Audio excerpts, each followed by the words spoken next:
And our guest here in this first intermission is the head coach of the Merrimack field hockey team, Anne Rounce. And first of all, congratulations on the successful season. I know it's not over yet, but you have to feel pretty happy about how things have gone so far. Definitely. We're thrilled with the way things are going. We're just taking a step-by-step game. We have a Delphi tomorrow. That will be huge, but we're excited right now. Tell me the feeling the other night when you guys knocked off Lowell, the defending national champion. You knew you'd clinched at least a share of the regular season title. Obviously, we were all very, very proud. Even for the whole entire field hockey community, we couldn't be happier. It was our first title. We know it won't be the last, but we're excited, especially because it was Lowell. So makes it even better. Get a feeling you may end up meeting them again before the season's over? I have a feeling we'll meet them twice before the season's over, hopefully. We're trying to get our first NCAA berth. You know, hockey started the way last year, so we're trying to be that sister hockey program and get to the NCAAs this year. So. Well, you guys, we know that you'll host the tournament next weekend. Is it Friday and Sunday? Is that when it is? Got it, Friday, Sunday. First we have to advance. It'll probably be the winner of a Delphi Bentley. We'll see Friday night. So we're very, very excited to be hosting. It's a big privilege for us. So what is the format then of the Northeast 10 tournament? You know, how many teams make it, and what time will you play your first game? Top 6 teams make it, so they're battling out for the 6th place team tomorrow, actually. You know, it's a 7 o'clock game on Friday night. The girls can't be happier, as we're usually better at night. Needless to say, we're excited to be underneath the lights in front of our home crowd. It's a huge privilege to be hosting. Well, we had April on last week, and you know, she was terrific. But tell us more about her and your thoughts on her and the rest of the team as well. Yeah, April's a very, very special player. She's a great leader for our program.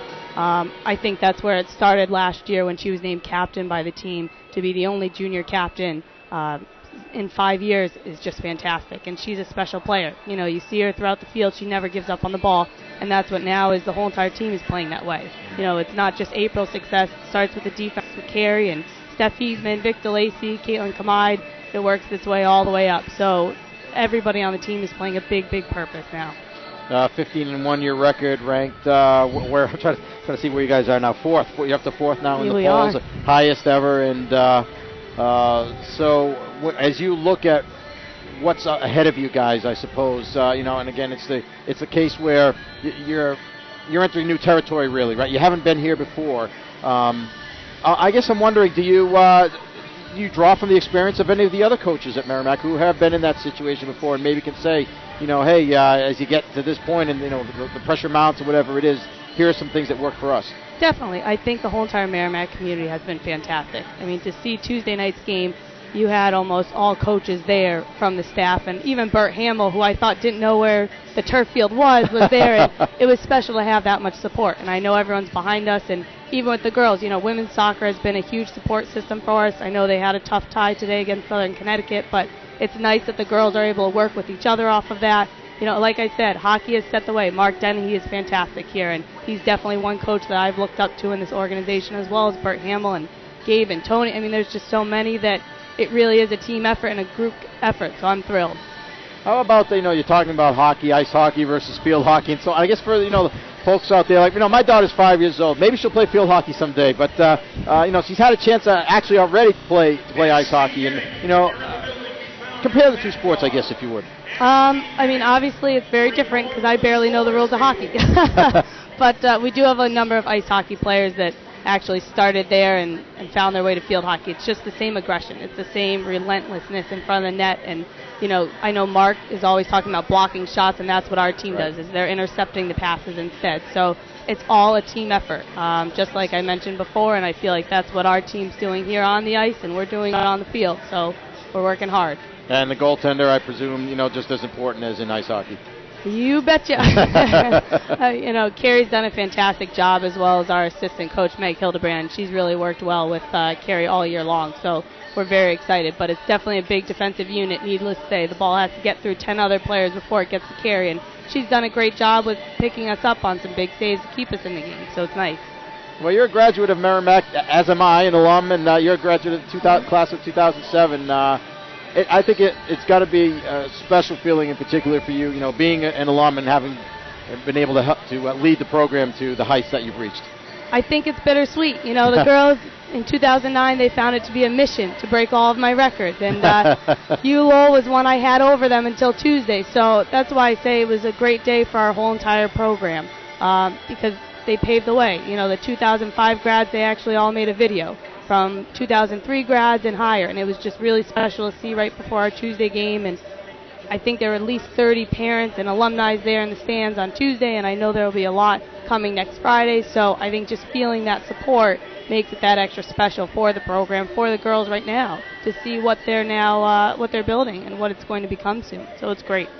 Anne Rounce is with us, a class of 2007 and the head coach of the Merrimack field hockey team, 15-1, ranked 4th in the country, and looking forward to the Northeast 10 tournament and the NCAA tournament. But first of all, you've got one more game tomorrow against Adelphi, right? Yes. Yeah, they'll be a very tough opponent. We're looking forward to hosting them tomorrow afternoon. It's our Think Pink game, as well as our senior day, so it'll be a special event.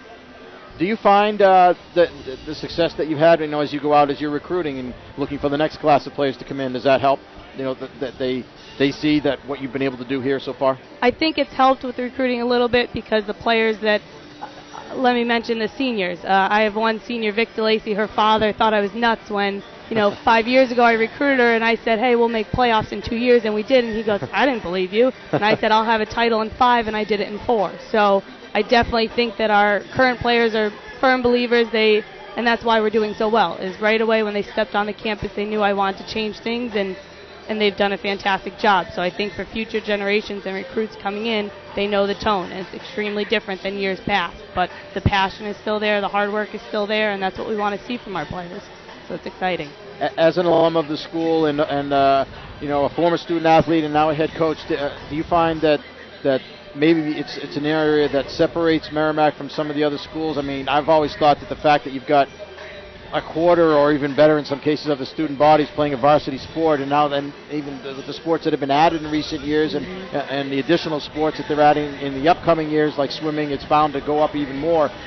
So you have like 1 out of 4 students at the school is playing a sport. That's kind of unique, isn't it, among the colleges in the area? Yeah, it's special. I definitely think it keeps the kids focused.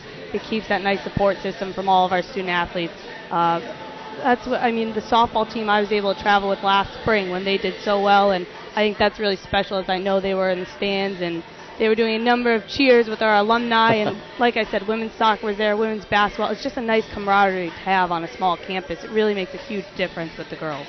Well, as you look forward to the conference tournament and then the NCAA tournament, what's it going to take for your club to bring home, I guess, the ultimate prize? Hard work, dedication. We're taking in baby steps. That's how we started the season with those 2 main things, and just never taking one game lightly. So I think we had a few wake-up calls during the year, but hopefully they realize, okay, this was just one thing on our list of goals, and we have another big one, and that's the national championship. So we're excited for hopefully the opportunity, and first we need to take care of the NE10s. Well, that'd be terrific. Merrimack's won 2 national championships over the years, softball and then ice hockey back in 1978. So if you guys are the 3rd, that'd be something. I wish you the best of luck. Yeah, thank you very much. I appreciate it. That's Anne Rounce. She's been our guest in this first intermission with the score. Merrimack 1, UConn 0.